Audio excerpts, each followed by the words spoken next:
Oke, Samsung Indonesia baru meluncurkan HP 1 jutaan pertamanya di 2022, yaitu Galaxy A03 ya. Jadi ini adalah HP kedua yang diluncurkan oleh Samsung Indonesia di tahun ini setelah Samsung Galaxy S21 FE kemarin. Nah, sebagai info, produk ini dijual mulai dari harga Rp1.549.000 selama flash sale dari tanggal 21 sampai 26 Januari ini. Dan bonus flash sale-nya juga katanya ada dapat original casing seharga Rp199.000. Tapi untuk unit yang ada di depan saya ini, saya nggak tahu dapat casingnya apa enggak. Tapi kayaknya enggak, karena harusnya itu terpisah ya dari boxnya ini. Dan ini kan unit yang dikirim oleh Samsung untuk saya bikin reviewnya. Jadi langsung aja saya unboxing biar nggak penasaran ya. Sebelum saya bahas, saya mau ajak kalian untuk bantu channel ini terus berkembang dan terus kasih info-info bermanfaat dengan cara subscribe channel ini dan nyalain tombol loncengnya, biar nggak ketinggalan video-video terbaru dari kami. Untuk dusnya ya standar HP 1 jutaan sebelumnya ya. Di bagian depan ada gambar HP-nya, terus tulisan Galaxy A03 di sini. Lalu untuk bagian bawah sini ada varian warna dan RAM serta ROM-nya. Lanjut kita buka. Nah, di dalam dusnya ini ada sebuah kotak tipis yang isinya ada kartu garansi ya, beserta quick start guide sekalian ya, buku manualnya sekalian. Lalu ada unit HP-nya nih, kita keluarin dulu. Terus aksesoris lainnya ada sebuah kabel charger yang tipenya micro USB dan sebuah adapter dengan output 5 volt 1,55 ampere. Terus dapat SIM ejector. Nah, di sini nggak dapat casing dan earphone-nya ya. Sekarang mari kita lihat sama-sama seperti apa Samsung Galaxy A03 ini. Oke, untuk material bodi belakangnya ini memakai bahan plastik ya, wajar ya, dengan finishing doff yang ada teksturnya. Terus kameranya, framenya berbentuk kotak dengan bump yang nggak terlalu menonjol sih. Dan ada dua buah kamera di sini yang ditemani dengan sebuah lampu flash. Ya, untuk warna hitam ini kesannya sih cukup oke ya. Nggak gitu kelihatan kayak HP entry level lah. Di bagian sini ada sebuah tombol power dan tombol volume. SIM tray ada di sebelah sini. Untuk SIM tray-nya sendiri slotnya ada 3 ya. Jadi bisa untuk 2 SIM plus 1 micro SD. Lanjut ke bagian depan setelah saya nyalakan dulu layarnya ini. Oke, ini HP-nya udah nyala. Di bagian depan sini kita bisa melihat desainnya menggunakan desain Infinity V. Ini ukurannya 6,5 inci. Dia pakai panel PLS ya. Terus resolusinya HD+. Cukup oke sih layarnya di kelasnya. Coba kita lihat setting untuk layarnya ya, setting displaynya. Nah, di sini ada beberapa pengaturan seperti untuk setting dark mode ya, mode gelap, terus ada adaptive brightness juga, dan di sini juga ada pengaturan edge panel. Terus ada pengaturan navigation bar, bisa pakai button, bisa juga pakai swipe gestures. Terus untuk screen lock type-nya ya, dia nggak ada fingerprint ya. Jadi di sini nggak ada fingerprint sensor, baik belakang maupun di samping nggak ada, dia cuma ada face unlock untuk biometriknya. Lanjut lagi kita cek sektor audio dulu. Oke.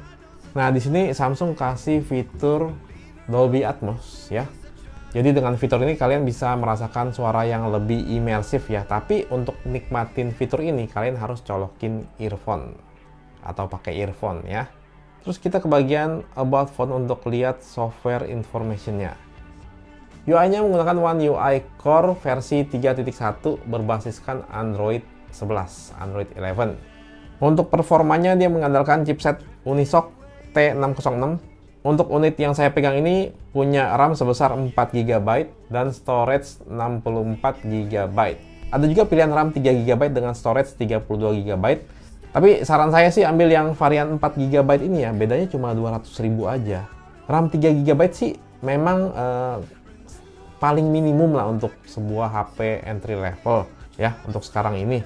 Tapi kalau bisa ambil yang RAM 4 GB dengan nambah 200.000, kenapa enggak? Oke, lanjut ya ke bagian kamera. Ini saya kasih lihat dulu. Ini dua buah kameranya ini. Satu kamera utama dengan resolusi 48 megapiksel dia ditemani satu buah depth kamera ya, yang resolusinya 2 megapiksel. Depth kamera itu biasanya untuk foto portrait atau foto bokeh ya. Ya, ini adalah menu-menunya ya. Di atas ini ada bagian setting, lalu pengaturan lampu flash. Terus untuk timer bisa di-set di sini.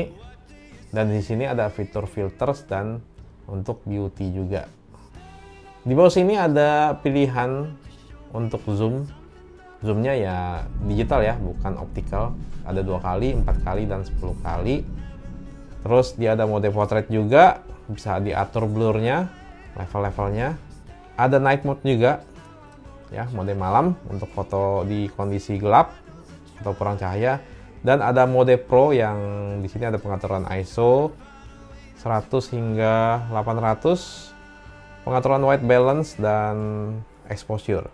Mode-mode lainnya ada mode panorama, mode food, dan hyperlapse juga. Oke, untuk kamera beresolusi 48 megapiksel, tentunya resolusi sebesar ini gunanya untuk memaksimalkan hasil jepretan HP kelas entry level ini.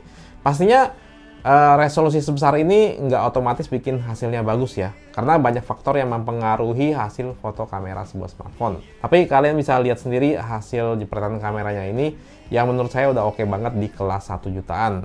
Untuk mode portraitnya juga terbilang bagus ya untuk HP sekelas ini. Bokehnya udah cukup rapih lah ya. Untuk kamera selfie-nya juga pas saya tes di kondisi terang bisa dibilang oke banget ya buat sebuah kamera depan beresolusi 5 megapiksel. Foto portraitnya juga tergolong bagus ya, asal kondisi cahayanya mendukung sih. Di sektor video, kamera HP ini bisa merekam hingga resolusi Full HD 30 fps baik untuk kamera belakang maupun kamera depannya. Oh ya, untuk baterai ya, tadi kita belum lihat. Baterainya di sini kapasitasnya sebesar 5000 mAh yang menurut saya udah cukup untuk menunjang kebutuhan sehari-hari. Kalau untuk charging sih dia belum support fast charging, tapi wajar karena ini adalah sebuah HP entry level. Jadi untuk kalian yang punya dana sekitar 1,5 juta dan lagi cari smartphone untuk kebutuhan dasar seperti untuk melakukan panggilan suara, chatting, video call, online meeting, buka email, dan lain-lain, ya main sosmed lah, Twitter, Instagram, atau TikTok sih menurut saya udah cukup ya. Tapi kalau untuk main game berat sih ya janganlah ya, HP entry level. Kalau main game ringan, game casual nggak masalah gitu. Ya udah, sekian dulu video kali ini. Semoga video ini bermanfaat. Terima kasih udah nonton sampai habis dan sampai ketemu lagi di video lain.